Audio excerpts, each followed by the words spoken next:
안녕하세요. 고경란 전도사입니다. 날마다 말씀과 함께 오늘 본문은 마가복음 13장 1절에서 13절입니다. 본문의 내용은 예루살렘 성전의 파괴와 종말의 징조에 관한 말씀입니다. 제자들이 성전에서 나가면서 웅장하고 화려한 예루살렘 성전에 대해서 서로 말들을 나누고 있었습니다. 이스라엘 사람들에게 있어서 성전이란 매우 신성한 곳이었습니다. 구약의 전통을 보아도 그 성전에 하나님이 계신 곳이기에 그들은 성전에 대해 무척 경외함을 가지고 대하고 있었습니다. 그들은 바로 그 성전에 하나님이 임재하신다고 믿었습니다. 그리고 하나님이 거하시는 그 성전에 대해 그들의 태도는 남달랐습니다. 그런데 예수님이 이런 말들을 하고 있는 제자들에게 2절에서 놀라운 말씀을 하십니다. 내가 이 큰 건물들을 보느냐? 돌 하나도 돌 위에 남지 않고 다 무너뜨려지리라 하시니라. 충격적인 말입니다. 하나님이 계신 성전이 무너진다고 하니 사실 주님은 사역 초기부터 이 성전을 헐라 내가 3일 만에 세우리라고 하셨고 성전이 무너진다는 것은 오늘 처음 하신 말씀이 아니었습니다. 이를 통해 우리에게 주시는 깨달음은 하나님은 성전의 건물보다도 성전에 모여있는 사람들에게 관심이 있고 성전에 모여서 예배드리는 사람들보다도 신령과 진정으로 예배드리는 자들에게 더 관심이 있다는 것입니다.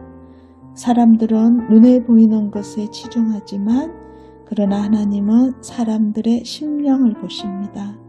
하나님은 참된 예배를 받으시기를 원하십니다. 그래서 참 예배에 방해가 되면 그들을 위해서라도 그렇게 웅장한 성전이라도 허물어 버리시는 것입니다.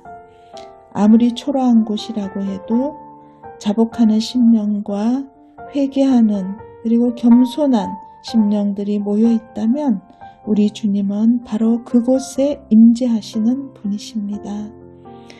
이렇게 주님이 말씀하시자 제자들이 어느 때에 이런 일이 있겠사오며 이 모든 일이 이루어지려 할 때에 무슨 징조가 있사오리까 하며 물어봅니다.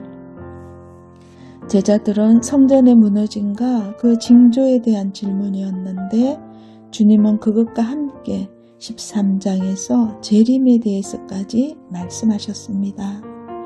여기에 나타난 주님의 대답은 가깝게는 40년 후에 멸망해서 없어질 성전과 핍박과 흩어짐에 대해서 언급하시지만 동시에 길게는 주님이 재림하시는 그날까지 이런 비슷한 일들이 계속해서 있을 것이며 점점 더 그 고통의 강도는 심해질 것을 가르쳐주고 있습니다. 그러기에 지금 우리는 이 징조의 과정 속에 있는 것입니다. 예수님은 그 무엇보다도 먼저 5절에 미혹을 받지 않도록 주의하라고 말씀하십니다.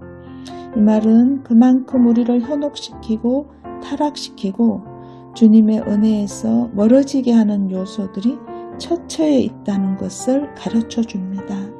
지금도 마찬가지입니다. 미혹시키는 요소들이 우리 주변에 널려 있습니다. 그러므로 말세를 살아가는 우리들은 종말의 징조에 대한 성경적 예언을 귀담아 들어야 미혹당하지 않게 됩니다. 그럼 종말의 때에 세 가지 징조에 대해서 살펴보겠습니다. 첫째는 먼저 주의 이름으로 와서 자신이 메시아 구세주라고 하는 일들이 생겨난다는 것입니다. 지금 우리 주변에 얼마나 많이 있습니까? 재림은 한순간에 임하시는 것입니다. 누구나 다 보도록 임하는 것입니다. 그러므로 몰래 오시지 않으심을 분명히 알아야 합니다. 그래서 우리가 모르는데 어디에서 메시아가 왔다면 그것은 다 거짓입니다. 둘째는 난리와 난리의 소문이 들린다는 것입니다. 이런 흉흉한 소문들이 난무하면 두려움에 휩싸이게 될 것입니다. 그러나 두려워 말라는 것입니다. 전쟁과 처처의 큰 지진과 기근과 온역이 들끓어도 두려워하지 말라고 합니다. 셋째는 나에게 직접적인 핍박과 옥에 넘겨주며 괴롭게 해도 두려워하지 말라는 것입니다. 국가에서 핍박을 하고 심지어 친지와 친구들이 핍박을 해도 두려워하지 말라고 합니다. 이런 예언처럼 이스라엘은 로마에 의해 함락을 당했고 핍박을 받고 죽임을 당했던 것을 봅니다.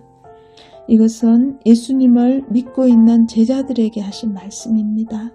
곧 오늘날 우리와 같이 예수님을 믿는 사람들에게 하신 말씀입니다. 물질을 잃고 자유와 건강을 잃고 생명을 빼앗겨도 두려워하지 말라는 것입니다. 오히려 이런 환난과 세상이 미워하는 것에 대해 놀라거나 이상히 여기거나 하나님이 나를 사랑하지 않는가 하고 의심하지 말라고 합니다.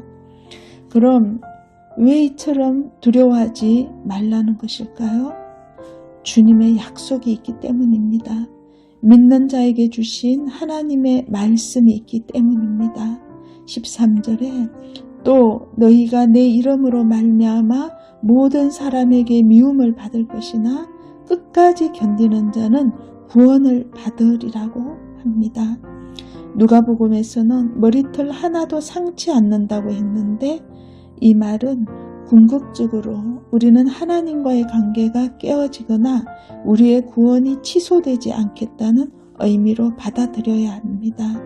스데반과 같이 돌에 맞아 죽는 그 순간에도 그의 얼굴이 천사와 같이 되었던 것은 바로 주님이 그와 함께 계셨기 때문입니다. 바로 그렇게 함께 해 주시겠다는 것입니다. 기도하겠습니다. 하나님 아버지, 우리들의 인생 여정 가운데 핍박이나 환난이 있었고 또 있을 것입니다. 그러나 하나님의 약속의 말씀을 믿음으로 하나님께서 주시는 힘으로 반드시 그 환난들을 넉넉하게 이겨내게 도와주옵소서. 예수님의 이름으로 기도드립니다. 아멘.